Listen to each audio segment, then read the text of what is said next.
Este tipo es un enigma viviente, cuya vida es bastante particular. Con su pronunciado choque de identidades nacionales, se convirtió en una figura clave del inframundo europeo, mezclando su faceta de empresario ejemplar con la de líder criminal. Por un lado, su influencia en el mundo del AMPA es innegable. Ha sido un alto miembro de los Ángeles del Infierno, implicados en delitos graves como trata de personas, extorsión y control del lucrativo mercado del sexo en Alemania y más allá. Por el otro, él ha construido un imperio empresarial diversificado que incluye bienes raíces, tecnología y hasta tener dotes para ser influencer en redes sociales, mostrando una sorprendente dualidad entre ilegalidad y éxito legítimo. Nekati Arabaci, el padrino de Colonia.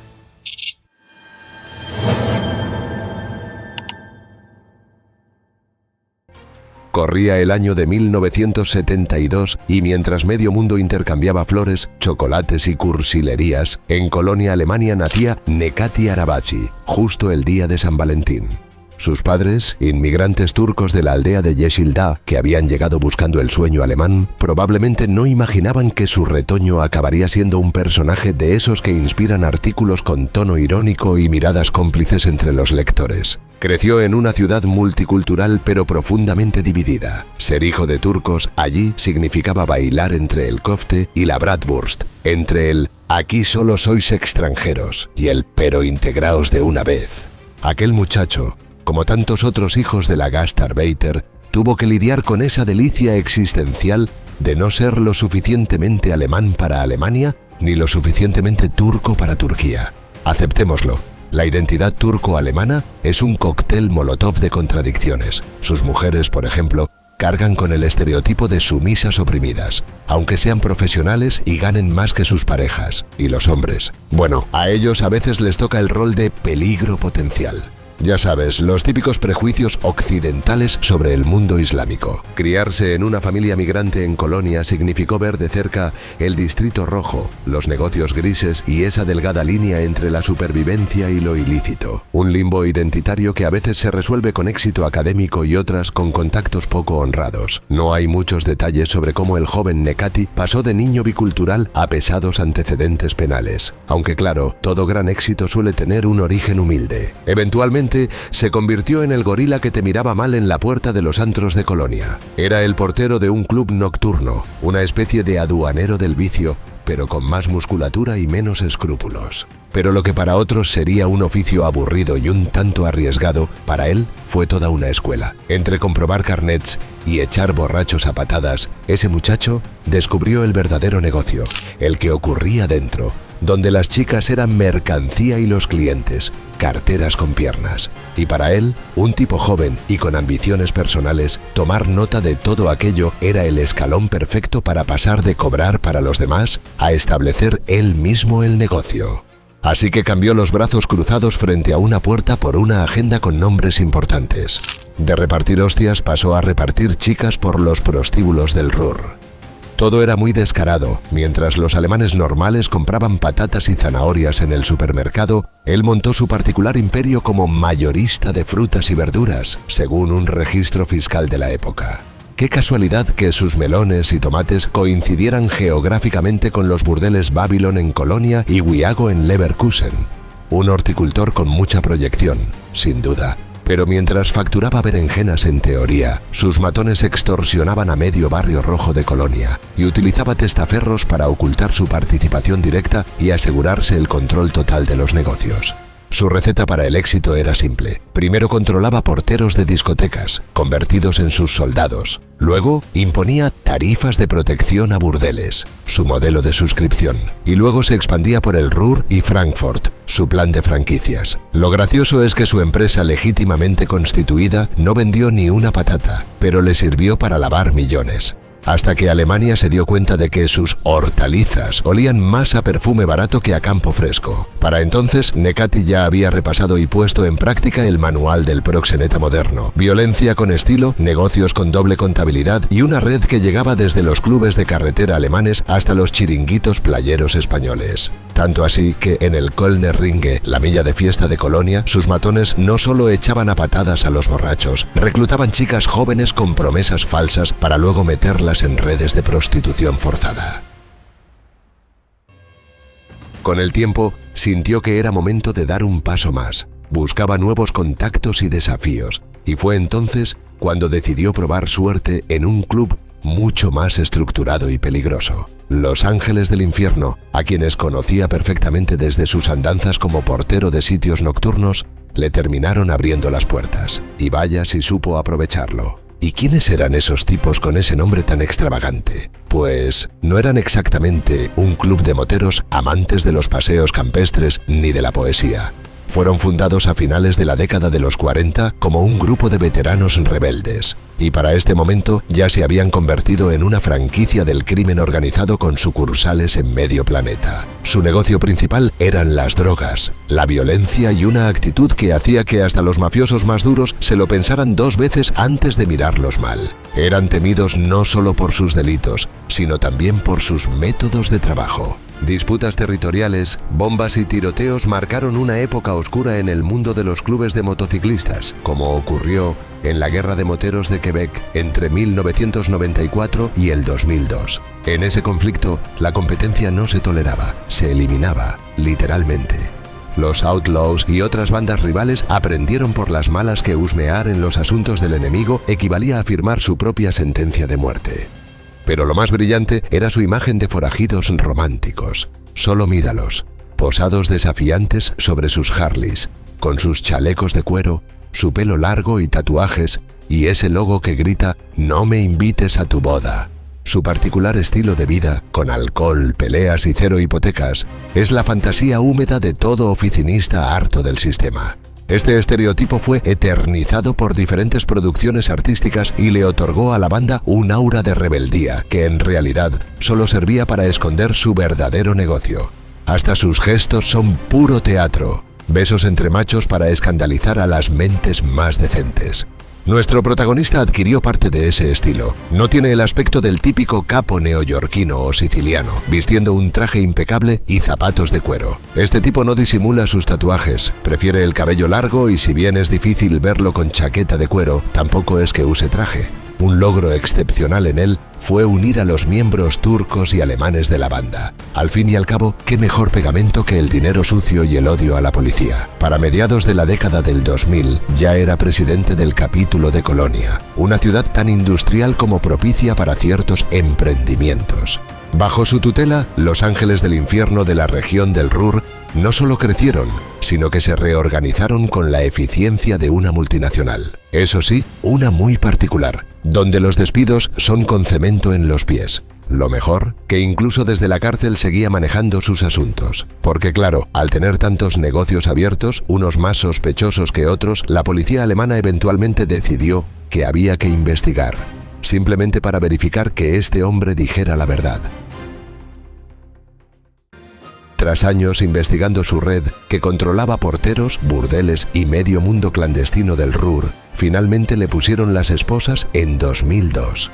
En el juicio celebrado 2 años después, en un arranque de sinceridad, él reconoció todos los cargos. Con toda la evidencia disponible, las acusaciones pintaban a un sujeto inmerso hasta el cuello varias operaciones delictivas. 9 años de prisión cayeron sobre él como un balde de agua fría. Pero aquí viene lo bueno. Desde su celda en la prisión en Bochum, seguía manejando su burdel estrella, el Coliseum de Augsburgo, como si la cárcel fuera su oficina de teletrabajo. Pero mientras algunos de los que se dedican a este último se estresan y se frustran, él dirigía un imperio del crimen detrás de los barrotes como si nada. ¿Cómo lo hacía? Bueno, presuntamente, decidía cómo se repartían las ganancias de los trabajos sexuales de sus empleadas y les daba a sus subordinados, entre otras cosas, instrucciones puntuales sobre cómo tratar con la competencia. Hasta ordenó matar al fiscal de su caso, llamado Jürgen Botzem, con un sicario al que llamaban Erol, aunque el plan fracasó gracias a un micrófono oculto que le habían instalado, pero igualmente tenía en la mira a otros investigadores involucrados en su caso. Conozco algunos nombres, se los juro. No los olvidaré en mi vida. Esos canallas, me desharé de todos los que me causen problemas. Lo juro, decía furioso en las grabaciones. Y no se puede negar que, más allá de su condena, era alguien solitario. El Estado alemán buscaba imponerle una especie de prisión indefinida.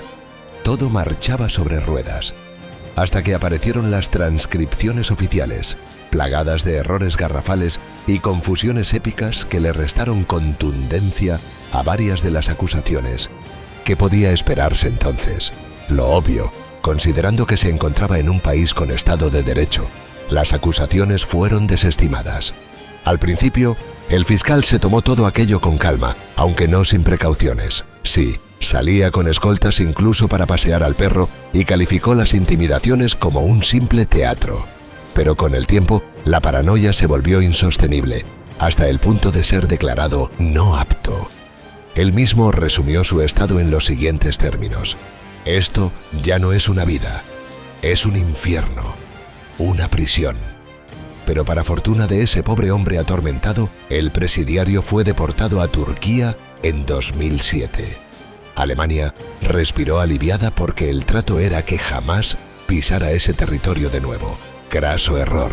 Desde Estambul siguió dirigiendo su organización como un presidente ejecutivo en el exilio, demostrando que, para algunos, las fronteras son solo líneas en un mapa. Stefan Schubert, un experto en este tipo de temas, afirmó por aquel entonces que haber echado a Arabachi fue como tratar una infección con martillazos. Lejos de solucionar algo, la jugada le dio al turco alemán vía libre para replicar su modelo de negocio en nuevos territorios. ¿Cuál era la consecuencia lógica? Los ángeles del infierno ahora abrirían franquicias donde antes no tenían. En 2010, dio un nuevo salto internacional. En una cumbre en Izmir, fue nombrado presidente del capítulo turco de Los Ángeles del Infierno. Así es, el chico de Colonia ahora tenía sucursal en Anatolia. Y no como turista, sino como jefe. Para él era toda una hazaña, un mérito personal digno de colocar en el currículum. No cualquiera logra que ese grupo te nombre presidente de su sucursal en un país euroasiático. Y cuando arrestaron a Frank Hanebut en 2013, el entonces líder europeo de la organización motorizada, todos miraron hacia Nekati. Era el candidato natural para heredar el trono. Al fin y al cabo, ¿quién mejor que un tipo capaz de gobernar desde la cárcel? Porque no se puede negar que lo hacía bien, tanto que empezó a expandirse hacia España. El razonamiento parecía simple. ¿Qué es un entramado delictivo sin una sucursal en la Costa del Sol? Mientras, controlaba burdeles por toda Europa y hasta el tráfico de heroína sudamericana. Los informes del momento hablan de una fortuna obscena, porque cuando mezclas vicio y crimen organizado, el balance financiero huele a dinero sucio, literalmente. Y si algo definía su estilo de liderazgo, era su delicada forma de tratar a la competencia, una mezcla de violencia calculada y terror psicológico. Abogados fiscales huyendo de Alemania, rivales desaparecidos, negocios protegidos a base de palizas. Pero no todo era intimidación. También tenía visión de negocios. Se alió con los United Tribunes, una pandilla callejera, porque en el AMPA como en los negocios, las fusiones son clave para crecer. Mientras tanto, poco después, España le puso una orden de busca y captura por extorsión, narcotráfico y gestión de burdeles. Pero Turquía, fiel a su política de no extradición, se lo quedó como si fuera un tesoro nacional. Así que Nekati, en vez de pudrirse en una celda española, siguió campando a sus anchas por Estambul, probablemente riéndose de Interpol entre sorbos de té turco. Y tal vez de alguna que otra cerveza alemana. Porque sí, lo habrán deportado de aquel país con toda la pompa. Pero al poco tiempo se supo que en realidad Arabachi ya estaba de vuelta, como un mal olor que no se va, pasaportes falsos, identidades inventadas y seguramente un disfraz de turista despistado. Mientras en la tierra de sus padres se paseaba bajo la fachada de ser un magnate serio y respetable, sus negocios principales seguían siendo la prostitución, las drogas y la extorsión. Pero ahora con un toque glamuroso, eso sí, contaba con residencias de lujo, contactos en altas esferas y hasta posible lavado de dinero a través de empresas legítimas.